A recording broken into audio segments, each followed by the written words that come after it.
Hello, and welcome to Day by Day True Crime Stories, the podcast where we explore a different crime or justice milestone from this day in history. I'm your host, Kona Gallagher, and today is September 24th. On this day in 2018, a man stepped out of a home on Wabash Avenue in Kansas City, Missouri, and started toward his day. But just moments later, gunfire snapped the silence and a family's life in two. Today, we're talking about the murder of Antonio Shanklin, a father, a brother, and a son whose life ended in a driveway and whose killer has never been brought to justice. Let's get started.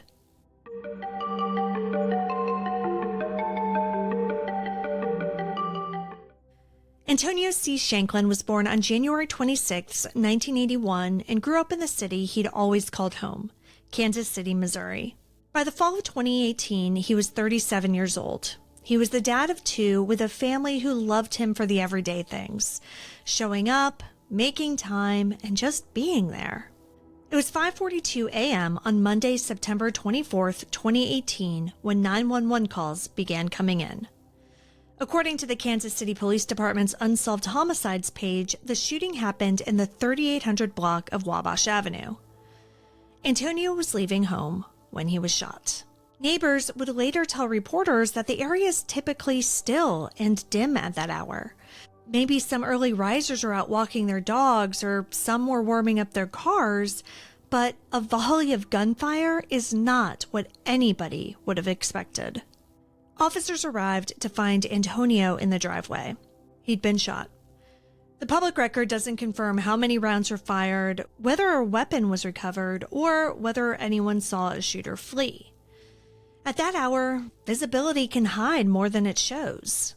Some neighbors reported hearing the shots, but no one could say who pulled the trigger. Detectives from KCPD's Homicide Squad began the standard, painstaking work.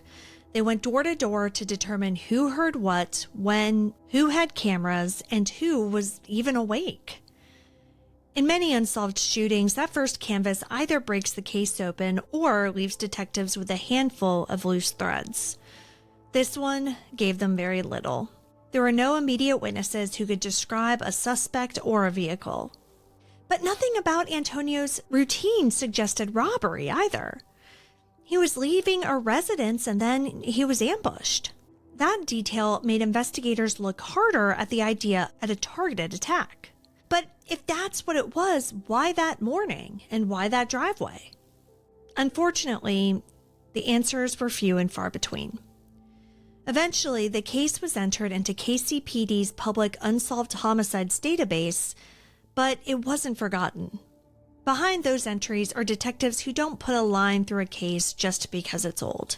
In a 2024 local profile on cold cases, Detective Jonathan Cook spoke to the reality of the workload and the commitment to cases like Antonio's, saying, quote, "We are very busy, but never too busy to look into any information that we get," end quote. The ask is constant. If you know something, no matter how small, come forward. Crime Stoppers has offered a reward of up to $25,000 to tips leading to an arrest. The ad hoc group against crime has kept Antonio's story in view with vigils and outreach. They believe, as many do, that someone in the neighborhood knows what happened, and that silence is the only thing protecting the person or persons responsible. Years later, there have been no arrests and no named suspects. That doesn't mean there are no leads, though. It means that investigators need help connecting them. In the days after the shooting, people gathered near 38th and Wabash with candles and balloons. They said his name. They told stories. They tried to wrestle meaning from a senseless act. Vigils can't undo what happened, but they can stake a claim. This person mattered, and we won't let the city forget. For Antonio's family, grief has been a long road. His mother has spoken publicly about the loss, saying, quote, "This person has took my child from me, and I am hurting so bad," end quote. If you zoom out, you can see that Antonio's case is part of a larger crisis in Kansas City. Lives cut short by gun violence and investigations made harder by fear and the split-second nature of these crimes. The broader conversation touches on everything from witness safety to resources for detectives, from neighborhood trust to how we talk about the victims after the headlines move on. But if you zoom back in, you're left with a driveway, a timestamp, and a family left waiting. And that's the sharp end of every unsolved case. People who wake up every day hoping that today is the day the phone rings. His family laid Antonio to rest in early October 2018 at Golden Gate Funeral and Cremation Services. The obituary lines and hymn choices tell you what a case file can't, that he mattered and that his loss hit hard. At a vigil soon after his death that was organized by the ad hoc group against crime, his older brother stood alongside friends and neighbors and said, quote, "You all don't understand how precious life is. You all don't understand how good we got it," end quote. It was grief talking, but it was also a plea. Appreciate what you have before it's gone. As of this recording, Antonio Shanklin's murder remains unsolved. It's still an open case with KCPD, and Detective Cook and the Homicide Squad still work it when new information comes in. The reward still stands, and the ways to speak up are there. You can do so anonymously and safely.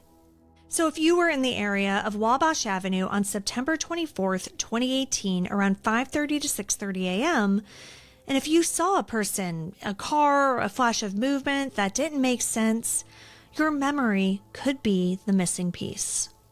You can call KCPD's homicide unit or Crime Stoppers. Share what you know. Antonio Shanklin was shot and killed in a driveway just before dawn.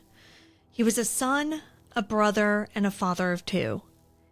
His case is still open, and someone out there knows why. Thank you for joining me on today's episode of Day by Day True Crime Stories. If you found Antonio's story compelling, please subscribe, rate, and review the podcast. It'll help us grow. And be sure to join us again tomorrow as we explore another significant event in true crime history. Until then, stay safe and remember that behind every headline is a life worth remembering. Day by Day True Crime Stories is a Little Monster production. Hey, you can do it!